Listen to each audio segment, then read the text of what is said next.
बिस्मिल्लाहिर्रहमानिर्रहीम, अस्सलाम वालेकुम। फैसल वड़ाइच, देखो सुनो जानो, तारीख़ पर जितना बेहतरीन काम इन लोगों ने किया है पाकिस्तान में कहीं और नज़र नहीं आता। अब फैसल वड़ाइच साहब ने एक्स पर पोस्ट डाली और ये आर्टिकल शेयर किया और कहा कि इसको ज़रूर पढ़ें। तो फिर तो पढ़ना पड़ा, बार बार पढ़ना पड़ा।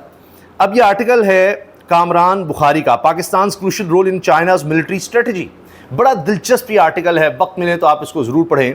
और फैसल वड़ाइच साहब कुछ रिकमेंड कर रहे हों, कई किताबें पढ़ चुके और फिर हिस्ट्री मैंने आपको बताया, उस पर, वॉर्स पर, शख्सियात पर बहुत ज़बरदस्त इन लोगों ने काम किया है। देखो सो जानो अपनी मिसाल आप है।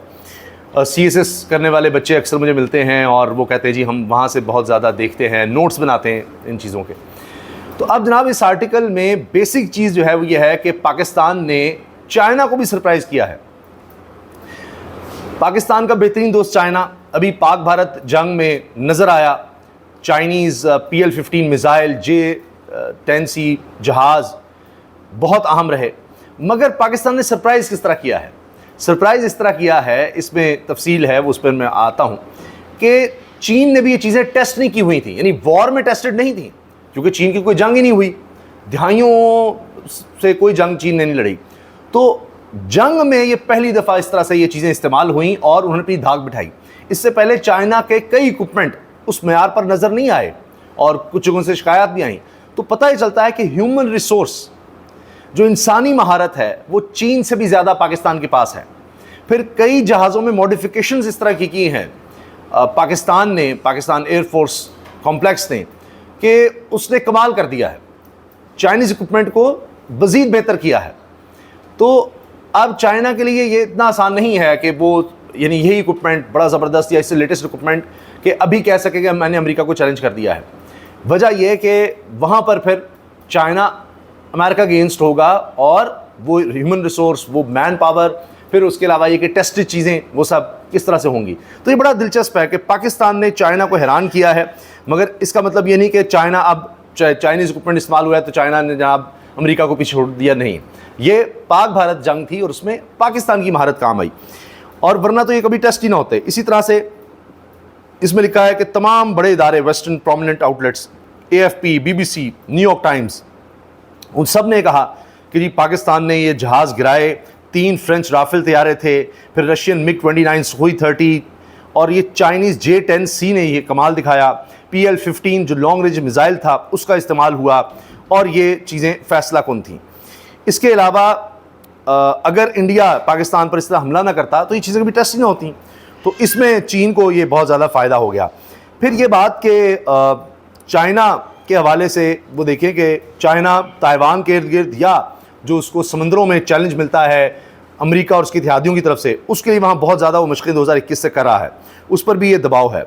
तो उसके लिए इतना आसान नहीं है चाइना के लिए। पाकिस्तान की एबिलिटी को देखते हुए उसको यकीनन हौसला हुआ है कि हमारा इक्विपमेंट ज़बरदस्त है, हमारा दोस्त पाकिस्तान हमारे साथ खड़ा है, और जो भारत का और अमेरिका का नेक्सस है उसको पाकिस्तान की वजह से बहुत बड़ा धचका लगा है। और भारत अब वो नहीं कह सकता मैं बदमाश हूँ, अमेरिका मुझे सपोर्ट करे और मैं चाइना पर चार दौड़ूंगा, वो काम भी फारिग हो गया। अच्छा, इसमें साथ ये लिखा हुआ है कि जो इनकी आर्मी है चाइनीज़ की, वो बहुत ज़बरदस्त है, आगे बढ़ रहे हैं, लेकिन अभी भी ये नहीं कह सकते कि यूनाइटेड स्टेट्स के अगेंस्ट वो आ जाएंगे, कि पाकिस्तान का ये इस्तेमाल चाइनीज़ इक्विपमेंट का देखकर ये नहीं कह सकते। फिर चाइना ये सोच रहा है कि रशिया, जिसके पास बहुत असलहा, ताकत, फौजी कहीं ज़्यादा थी यूक्रेन से, लेकिन वहाँ फंस गया है, तो लिहाजा चीन को ये भी सोचना है कि ध्यान से हमें आगे बढ़ना होगा। फिर चीन ने कुछ जंगें लड़ी हैं, मिसाल के तौर पर कोरिया में 1950 से 53 तक, फिर इंडिया के साथ 1962 में जंग हुई, सोवियत यूनियन के साथ 1969 में, वियतनाम 1979, तो ये ज़रूर हुई हैं और उसमें एडवांसमेंट। लेकिन अब इसके बाद चाइना की कोई वॉर किसी के साथ उस तरह नहीं हुई। जबकि पाकिस्तान, चाइना जो चीज़ें एक्सपोर्ट कर रहा है वेपन्स में, 2020 से लेकर 2024 तक इन 4 सालों में 63% वो पाकिस्तान को एक्सपोर्ट हुई हैं। और पाकिस्तान अब कुछ अरसे में 81% अपनी जो इंपोर्ट्स है, जो असला खरीद रहा है, वो चाइना का असला खरीद रहा है। चाइना जिन लोगों को देता है उसमें 63% पाकिस्तान को दे रहा है, और पाकिस्तान जो कुल इंपोर्ट करता है, बाहर से खरीदता है, उनमें 81% चीनी इक्विपमेंट है। तो इससे भी पता लग रहा है कि दोनों आगे किस तरह मुल्क बढ़ते चले जा रहे हैं। फिर जी ये बताया गया कि जिस तरह पाकिस्तान ने मिलकर JF-17 5th जनरेशन के करीब का तैयारा तैयार किया पाकिस्तान एरोनॉटिकल कॉम्प्लेक्स में, उसमें चेंजेस भी किए, उसको इन्हांस किया, ये भी कमाल था। इसका भी इसमें हवाला दिया गया है। और फिर इसमें ये बात आखिर में इंक्लूड की गई है कि पाकिस्तान ने ये साबित किया कि मैन पावर बड़ी ज़बरदस्त है। और फिर ये कि इनको इससे पहले म्यांमार की तरफ से कुछ शिकायत आई, बांग्लादेश ने कुछ इक्विपमेंट की शिकायत की थी, चाइनीज़ इक्विपमेंट की, मगर अब पाकिस्तान ने जो कर दिखाया है उसके बाद ये शिकायतें भी दूर हो सकती हैं कि इक्विपमेंट में मसला ना ये वो, क्योंकि पाकिस्तान ने जिस तरह वॉर में एक चीज़ टेस्ट और होती है, जिस तरह 28 मई की बात की जाती है तो पाकिस्तान न्यूक्लियर स्टेट बन चुका था, लेकिन टेस्ट करके दिखाना, पूरी दुनिया को दिखाना कि हमारे पास ये देखिए न्यूक्लियर वेपन है और हमने ये टेस्ट भी कर लिया है, बता भी दिया है कि वाकई है, वो एक अलग चीज़ होती है। तो वॉर में टेस्ट होना ही और होता है। इसलिए आपने देखा कि जो चाइनीज़ कंपनी है जिसने J-10C बनाए हैं चेंगडू, उसके शेयर्स ऊपर चले गए, और जो राफेल बनाने वाली कंपनी है फ्रेंच कंपनी, उसके शेयर्स नीचे चले गए और ये चाइनीज़ के ऊपर चले गए, सॉरी। तो ये भी देखिए ना, क्योंकि वो वॉर में टेस्ट हुए।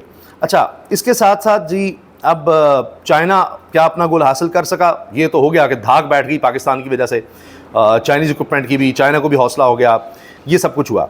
मगर इसको ये नहीं समझा जा सकता कि अब चाइना ये कहे कि जी ताइवान के मामले पर अब तैयार हो गया है यूनाइटेड स्टेट्स के साथ समुद्रों में कोई बड़ी जंग के लिए, अभी वो वक्त नहीं आया। अच्छा, आगे आइए, ये बड़ी दिलचस्प खबर है जी। ये अब किस तरह साफ़ी बता रहे हैं कि सीनियर साफ़ी आसिफ बशीर चौधरी ने बताया है, तबाहशुदा इंडियन राफेल की वीडियो सबूत पाकिस्तान ने कैसे हासिल की। ये दिलचस्प कहानी है, ज़रा सुनिएगा। खबर उसमें ये है कि वो कैसे राफेल की जो फुटेज है इंडिया से पाकिस्तान में कैसे ये बताइए बंदे से बात। हां, अपने पाकिस्तान में कैसे आती है ये राफेल जहां पे गिरा वहां पे जो इंडियन सिक्योरिटी फोर्सेस थी उन्होंने फौरी तौर पे उस इलाके को कॉर्डन किया और आम आदमी को वहां पे जाने से रोका। एजाज, इस जंग के अंदर कुछ छोटे तो बड़े हाईलाइट हुए हैं, लेकिन कुछ छोटे अभी भी हाईलाइट नहीं हुए, लगी उनकी जो नहीं हुई, उसमें इंडिया के अंदर जो हमारी फील्ड इंटेलिजेंस की उसका भी बहुत बड़ा रोल था। ठीक है, हमारी एक्यूरेसी, मिसाइलों की, हमारी टेक्नोलॉजी। अभी बता रहे हैं कि हमारी जो फील्ड वहाँ ऑन ग्राउंड इंटेलिजेंस थी उसने भी बड़ा कमाल किया है।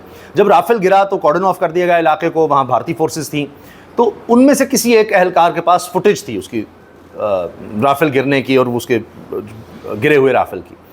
फिर क्या हुआ कि वहाँ पर ऑन ग्राउंड जो रिपोर्ट मिल रही थी, हमारी सर्वेलेंस बहुत ज़बरदस्त थी, सैटेलाइट के थ्रू भी, दीगर इक्विपमेंट और रडार सिस्टम ज़बरदस्त, लेकिन ऑन ग्राउंड ये वहाँ तक पहुँचना, और फिर किसी तरह हमारे एक इंटेलिजेंस ऑफिसर ने राबता किया उस शख्स से जिसके पास फुटेज थी और उसको कहा कि मैं इंटरनेशनल ऑर्गेनाइजेशन से वाबस्ता हूँ, साफ़ी इदारे से, तो मुझे ये वीडियो चाहिए। तो उस शख्स ने क्या किया, उसने कहा ठीक है मैं आपको दे देता हूँ, और उसने डिमांड क्या किया, 50,000 रुपये कि जी ये साफ़ी है, इसको मैं देता हूँ। तो फिर उसको एक अकाउंट दिया गया कि इसमें उसका बाकायदा कोड था कि यहाँ पर ये फाइल ट्रांसफ़र हो, लेकिन उन्हीं ओरिजिनल चाहिए। वो उसने ट्रांसफ़र की और उसको इसी तरह इंटरनेशनल तरीके से पेमेंट कर दी गई। तो पाकिस्तान इंटेलिजेंस का ये भी कमाल इसमें डिस्कस हुआ है कि किस तरह सिर्फ 50,000 जो डिमांड किया सारा ही दे दिया। तो पूरी दुनिया को दिखाने के लिए कि देखिए हमने ये राफेल गिराया, सबूत हासिल किया। वो 100% निशाने पे लगा और दूसरी तरफ से जो है वो डिमांड की गई पैसों, ठीक। तो उन्होंने कहा आप मुझे अकाउंट देना, उसमें भेज देता हूँ। तो उन्होंने अकाउंट दिया, उन्होंने अकाउंट में पैसे डाले, जिसके जवाब में उन्हें एक जो व्हाट्सएप नंबर उन्होंने दिया उसको वो फुटेज आया। अच्छा, मुझे पैसे कितने थे? आप सुनते हैं कि सिर्फ 50,000 रुपये डिमांड किए गए थे। 50,000 रुपये इंडियन, जी इंडियन 50,000 रुपये डिमांड किए गए। और देखिए हमारे पास राफेल के गिरे होने की ओरिजिनल वीडियो आ गई। ये जी चाइना के प्रोफेसर हैं और ये उनकी सरकार के साथ भी काम कर चुके हैं, और ये जो बात कहते हैं उससे अंदाज़ा होता है कि वो चाइनीज़ इस्टेब्लिशमेंट कह रही है।